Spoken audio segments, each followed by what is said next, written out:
You do know that there's universal health care at Native American reservations, right? Yeah, but it's not very good because they don't have access to... Because it's socialistic. No. What's up, YouTube? Hope you guys are feeling good. My name is Eleru, and today I'm back to the video and check out with you guys.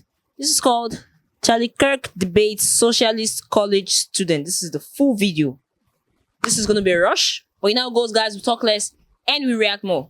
Let's check this out. I'm a UVM student. I was talking to you before. I'm sure you noticed that. But I'm going to try to keep this civil. Heckling, yes. Yeah.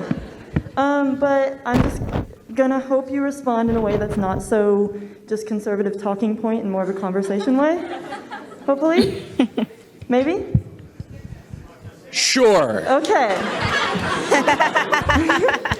So before there was a question about like Native American communities and treaties and stuff like that, and you were talking about how historically Native Americans have been kind of like screwed over by the US government and stuff like that. Don't you think that that history will impact how Native Americans live today and make it more difficult to succeed in America? Don't you think that would influence that? Well, I suppose a question I'll ask back at you, we've made tremendous accommodations, such as sovereignty of Native American land, an entire department of the federal government dedicated just solely to that. Do you recognize that there's been great efforts to try to accommodate that? I recognize those efforts, but obviously they haven't worked. So why haven't they worked? Because it's either not enough or the way that we're doing it is, like, we need to treat it more as an equity thing instead of just saying, oh, it's a culture, like, instead of blaming it on people's, like, individual working and, like, change it societally and help them in a way that actually matters. So you do know that there's universal health care at Native American reservations, right? Yeah, but it's not very good because they don't have access to... Because it's socialistic. No. They have universal health care in plenty of European countries, and it works just fine. The flaws of the Native American... So I'm curious, how did Vermont's experiment in universal health care go? I'm not from Vermont, so I don't know these things. I didn't hear your response. Say that again. I'm not from Vermont, so I don't know these things. I moved here like 2 months ago. Yeah, I still can't hear what you said. Say it one more time. You're wearing a mask. It's kind of hard. Can you say that again? I moved here like 2 months ago. I'm not from Vermont, so I don't know these things. Right. So Vermont tried single payer. They had to abolish it. It was a total disaster. So look, I think the best way to help Native American communities is to help all people through empowerment and education. Instead, we tried a heavy-handed government approach of intervention of the Bureau of Native American Affairs, of universal health care. And if you want to go see a socialist dystopia, go to a Native American reservation. Maybe you have. Maybe you worked on Native American reservations before. I've been to plenty. They're depressing. They're government addicted, unfortunately, in more ways than one. They're very, very corrupt. And this is something I want to ask you. Would you self-identify as a socialist? Is that fair to say? Yeah. Okay. Ish. I'm not a liberal. I'm more social. I'm okay. Socialist and liberal are different words, and I think conservatives confuse that a lot. They're completely different things. Okay. Ooh. Okay. No, we don't. So I'm just curious, as someone who would say you're a socialist, what would be a country you think works well that's a socialist country? There are no socialist countries right now. There are no has there ever been a socialist country? Truly socialist? No. Okay. So your worldview is on something that's never existed and currently doesn't exist? Ooh. Is it a bad thing to be like pro-change? Okay, so just so we're clear, yeah, the type of change you're advocating is horrifying. But so it's never existed, doesn't, and so I would say Venezuela, Cuba, North Korea, formerly Vietnam, they have tried it. The Soviet Union. Those are not and were not socialist countries. The disastrous effects in those countries were directly contributed by U.S. intervention. There were multiple coups done by the CIA in those countries. They don't agree with you. Let's take. Hold on, guys. Hold on. Let's take. I'm just curious. And so, how on earth did Fidel Castro taking over Cuba have anything to do with U.S. intervention? There was plenty of like sanctions. Like economically, Cuba was completely cut off. There was no.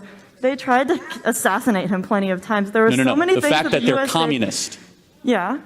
We had what to do with that? We didn't have anything to do with that, but after a communist regime took over, they had Yeah. So let me Yeah. ask you another. So first of all, Zimbabwe was not communist. Burkina Faso, Thomas Sankara.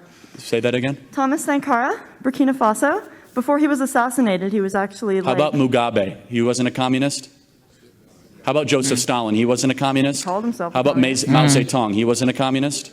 Yeah. Pol Pot. Plenty of terrible people have called themselves plenty of different names.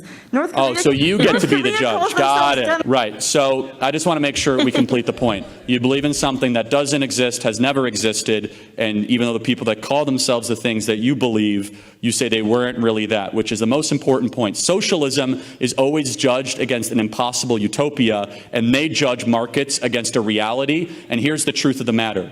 That markets, which you enjoy comfortably in Western society, is the most proven affluent creating machine in human history. And I would just challenge you to do one thing. Please stop believing in a utopian nightmare and start looking at things around you that are good, that are true, that are beautiful, that work, and are consistent with the natural law. You'll be a much happier person if you do that.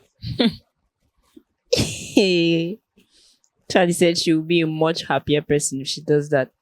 Okay, now socialism. I really can't understand why people actually push this particular thing forward. As Charlie stated, or outlined all those countries, Venezuela, Cuba, these countries have actually tried socialism at one time or the other, and they found it doing more harm than good. It's never wise to put everything in the hands of an individual or a government. And in socialism case, the government. It's never wise to do that. It will always end in tears. Maximum premium tears. So, her point. At each point in time, she kept contradicting herself. When Charlie outlined these countries and asked, does it mean they weren't socialist? She said, America's intervention had more to do with these countries than what they were facing at that time. And when Charlie asked how, she really couldn't give us an answer. I'll just say, if you want to push forward something, make sure you know what you're pushing forward. Because as Charlie said, he asked her the first time, has socialism ever existed? She said no, which was incorrect though, because it has. He said, okay, basically, assuming it doesn't exist, you're pushing forward something that has never existed, it isn't real, and you won't know the outcome. Basically, you're pushing forth an uncanny experiment. And reason being that it has existed before and people have seen the outcome. This is an experiment that has 70% fatal odds. So why on earth would anyone want that? Why on earth would anyone want to push this particular theory forward? It's baffling, really.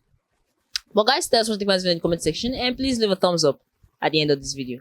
Thank you so much for watching, and stay safe.